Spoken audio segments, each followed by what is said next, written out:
എല്ലാവർക്കും നമസ്കാരം. ഞാൻ doctor Jojo V Joseph, Kottayam Caritas cancer ഇൻസ്റ്റിറ്റ്യൂട്ടിലെ സീനിയർ കൺസൾട്ടൻറ്റ് ഓങ്കോ സർജനാണ്. ദയവായി ചൂട് പൈനാപ്പിൾ വെള്ളം പ്രചരിപ്പിക്കുക എന്ന ഹെഡ്ലൈനോടുകൂടി ഇറങ്ങിയിരിക്കുന്ന, ഇപ്പോൾ വൈറലായിക്കൊണ്ടിരിക്കുന്ന ഒരു സോഷ്യൽ മീഡിയ മെസ്സേജിൻ്റെ യാഥാർത്ഥ്യം എന്ത് എന്ന് പറയാനാണ് ഞാൻ ഈ വീഡിയോയിൽ കൂടി ശ്രമിക്കുന്നത്.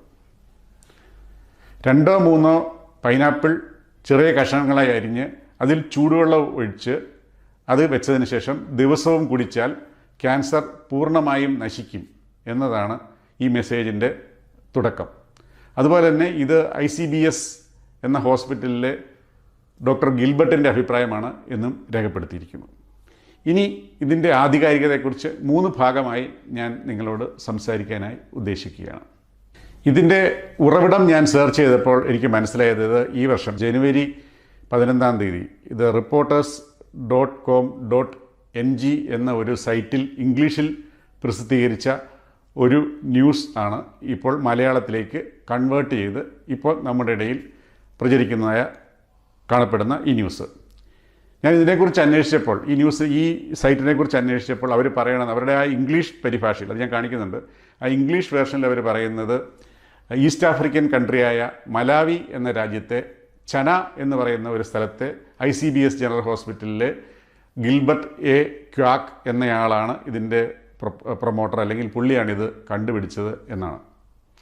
ഞാൻ ഇതിനെക്കുറിച്ച് കൂടുതൽ അന്വേഷിക്കുകയുണ്ടായി. കാരണം അപ്പോൾ ഞാൻ അന്വേഷിച്ചപ്പോഴാണ് എൻ്റെ ഒരു സുഹൃത്ത് ജോബി എന്ന് പറഞ്ഞ ആൾ സേവ് ദ ചിൽഡ്രൻ എന്ന ഇൻ്റർനാഷണൽ ഓർഗനൈസേഷൻ വർക്ക് ചെയ്യുന്ന എൻ്റെ ഒരു വളരെ ചെറുപ്പകാല സുഹൃത്താണ്. അദ്ദേഹം മലാവിയിലാണ് വർക്ക് ചെയ്യുന്നത്. ഞാൻ അദ്ദേഹത്തോട് അന്വേഷിച്ചപ്പോൾ അവിടെ മലാവിയിൽ ഇങ്ങനെ ICBS ജനറൽ ഹോസ്പിറ്റൽ എന്ന് പറഞ്ഞൊരു ഹോസ്പിറ്റലോ അല്ലെങ്കിൽ ചന എന്ന് പറഞ്ഞൊരു ടൗണോ ഇല്ല എന്ന് എനിക്ക് മനസ്സിലായത്.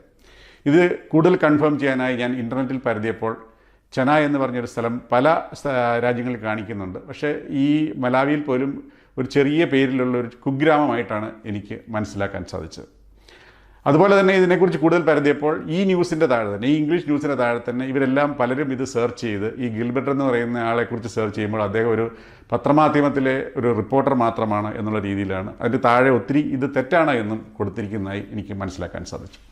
അപ്പോൾ നമുക്ക് മനസ്സിലാക്കാം ഇതിൻ്റെ ഉറവിടം തന്നെ ഫേക്കാണ്. ഇതൊരു ഇംഗ്ലീഷ് ന്യൂസ് വന്ന് ആരോ മലയാളത്തിലെ ഹെൽത്ത് ഇൻഡസ്ട്രിയിൽ അല്ലെങ്കിൽ ഹെൽത്തിനോട് കൂടുതൽ താല്പര്യമുള്ള സത്യമാണെന്ന് വിചാരിച്ച് അതിൽ മലയാളത്തിൽ പരിഭാഷപ്പെടുത്തി മലയാളത്തിലേക്ക് ഇട്ടതാണ്. അപ്പം ഇതിൻ്റെ ഒറിജിൻ തന്നെ തെറ്റാണ് എന്ന് മനസ്സിലാക്കുക. ഓക്കെ, ഇനി ഈ മെസ്സേജ് തെറ്റാണെങ്കിൽ ഈ മെസ്സേജ് പറഞ്ഞിരിക്കുന്ന കാര്യങ്ങളിൽ എന്തെങ്കിലും വാസ്തവം ഉണ്ടോയെന്നും കൂടെ ഞാൻ പറയണ്ടേ. അവർ പറയണത് ഇങ്ങനെ ചൂടുവെള്ളം ഒഴിച്ച് വെച്ചിരിക്കുന്ന പൈനാപ്പിൾ കുറച്ച് ദിവസം കഴിയുമ്പം ആൽക്കലൈനായി മാറുമെന്നാണ്. നമുക്കറിയാം, പൈനാപ്പിൾ എന്ന് പറയുന്ന ഒരു അസിഡിക് ഫ്രൂട്ടാണ്. 3 to 4 ഇടയ്ക്കുള്ള ഒരു അസിഡിറ്റി, അല്ലെങ്കിൽ pH സ്കെയിൽ 3 to 4 എന്ന് പറയുന്ന ഒരു അസിഡിറ്റിയാണ്, pH വാല്യൂ ആണ് ഈ പൈനാപ്പിൾ വെള്ളം എത്ര ഡൈല്യൂട്ട് ചെയ്താൽ പോലും ഈ ചൂട് പൈനാപ്പിൾ വെള്ളത്തിന് ഉണ്ടാകുക. അതുകൊണ്ട് ഇത് ഒരിക്കലും ആൽക്കലൈൻ ആകുന്നില്ല എന്നുള്ളതാണ് യാഥാർത്ഥ്യം. അത് തന്നെ ഇതിന് തെറ്റാണ്. ഇനി രണ്ടാമത്തെ കാര്യം, ഇനി ഈ ആൽക്കലൈൻ ആയിട്ടുള്ള വെള്ളം കുടിച്ചാൽ നമുക്ക് എന്തെങ്കിലും പ്രയോജനമുണ്ടോ? നേച്ചർ മാഗസിനിൽ കുറച്ച് നാൾ മുമ്പ് ഒരു ന്യൂസ് വന്നു, ഈ ക്യാൻസർ സെൽസ് എല്ലാം അസിഡിക്കാണെന്ന്.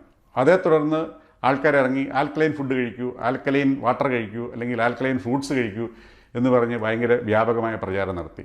നമ്മുടെ കായിക താരങ്ങൾ, സിനിമാ നടിമാർ തുടങ്ങിയവരൊക്കെ ഇത് പ്രൊമോട്ട് ചെയ്തു. ഞാൻ ആൽക്കലൈൻ ഡയറ്റാണ് കഴിക്കുന്നത്, ക്യാൻസർ വരാതിരിക്കാൻ, അല്ലെങ്കിൽ ആരോഗ്യം വർദ്ധിപ്പിക്കാതിരിക്കുന്നത്.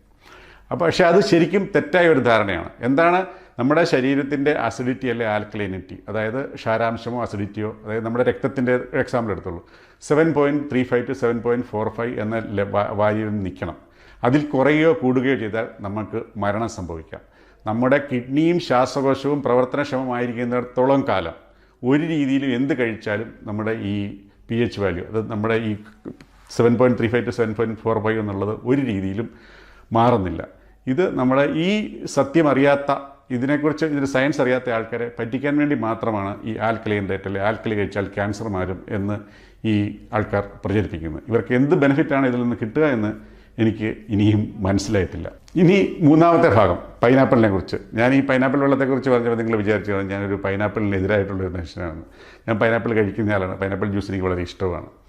പൈനാപ്പിൾ എന്ന് പറഞ്ഞു കഴിഞ്ഞാൽ നമ്മുടെ ഒരു സൗത്ത് അമേരിക്കൻ, അതായത് കുറച്ചുകൂടി കൃത്യമായി പറഞ്ഞാൽ ബ്രസീലിൻ്റെ ഒറിജിനേറ്റ് ചെയ്ത ഒരു പഴമാണ് ഈ പൈനാപ്പിൾ എന്ന് പറയുന്നത്. കൊളംബസ് ആണത് യൂറോപ്പിലെത്തിച്ച് അവിടുന്ന് പിന്നെ കറങ്ങിത്തിരിഞ്ഞ് നമ്മുടെ രാജ്യത്തും എത്തിച്ചേരുകയാണ് ഉണ്ടായത്. പൈനാപ്പിളിൽ ധാരാളം ഷുഗർ ഇറങ്ങിയിട്ടുണ്ട്. അപ്പോൾ അതിൻ്റെ ജ്യൂസ് കുടിക്കുകയോ അല്ലെങ്കിൽ അതിൻ്റെ പൈനാപ്പിൾ തിന്നുകയൊക്കെ ചെയ്യുമ്പോൾ നമുക്ക് ക്ഷീണിച്ചിരിക്കുമ്പോൾ പെട്ടെന്നൊരു ഉണർവ് ലഭിക്കും എന്നുള്ളത് വാസ്തവമാണ്.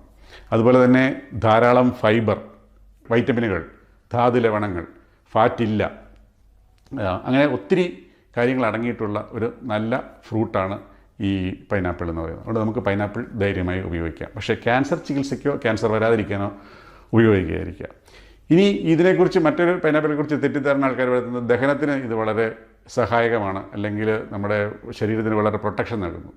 ഇതിന് പിന്നിലെ കാര്യം എന്ന് പറയുന്നത് ഈ പൈനാപ്പിളിൻ്റെ തണ്ടിലും പൈനാപ്പിളിൻ്റെ ഈ ഫ്രൂട്ടിൻ്റെ ദശയിലും അടങ്ങിയിരിക്കുന്ന ബ്രോമൈലിൻ എന്ന ഒരു രാസപദാർത്ഥമല്ല, ഒരു എൻസൈം, പ്രോട്ടിയേസ് എന്ന് പറഞ്ഞൊരു എൻസൈമാണ്. അതായത് നമ്മുടെ മാംസത്തെ വിഘടിപ്പിക്കുന്ന ഒരു എൻസൈമാണ്. അപ്പോൾ നമുക്ക് പാൻക്രിയാറ്റിക് ജ്യൂസ് ഇല്ലെങ്കിൽ ഇത് നമുക്ക് കുറച്ച് ഉപകാരം വരും. പക്ഷേ ഇത് ഭക്ഷണ ഡൈജഷൻ്റെ സമയത്തല്ല ഇത് ശരിക്കും നമ്മളിതൊരു കെമിക്കലായി പുറത്ത് കട്ടിയുള്ള മീറ്റ് ടെൻഡറാക്കാനായിട്ട് ഈ ബ്രോമൈലിൻ കെമിക്കൽ നമ്മൾ ഉപയോഗിക്കാറുണ്ട്. അതുപോലെ തന്നെ ഈ ബ്രോമൈലിന് നമുക്ക് ഒരു ആൻറ്റി ഇൻഫ്ലമേറ്ററി, അത് നീര് കുറയ്ക്കാനുള്ള ഒരു എഫക്റ്റ് ഉണ്ട്. അപ്പോൾ നമുക്ക് വയറിനൊക്കെ ഒരു സൂത്തനിങ് എഫക്റ്റ് കിട്ടും. അപ്പോൾ ഇതൊക്കെയാണ് ആൾക്കാർ സയൻറ്റിഫിക് വശമെങ്കിലും ഇത് ഇങ്ങനെയെല്ലാം വരുന്നതുകൊണ്ട് ക്യാൻസർ വരില്ല, അല്ലെങ്കിൽ ക്യാൻസറിനെ തടയും, അല്ലെങ്കിൽ ഇതൊരു ദഹനത്തിന് വളരെയധികം സഹായിക്കുമെന്നൊക്കെ ആൾക്കാർ പറഞ്ഞു വരുത്താറുണ്ട്. അതുപോലെ തന്നെ ഈ ബ്രോമൈലിന് ഒട്ടും സൈഡ് എഫക്റ്റ് ഇല്ല എന്നും നമ്മൾ ധരിക്കരുത്, നാച്ചുറലി ഒക്കറിങ് ആണെന്ന് വെച്ച്.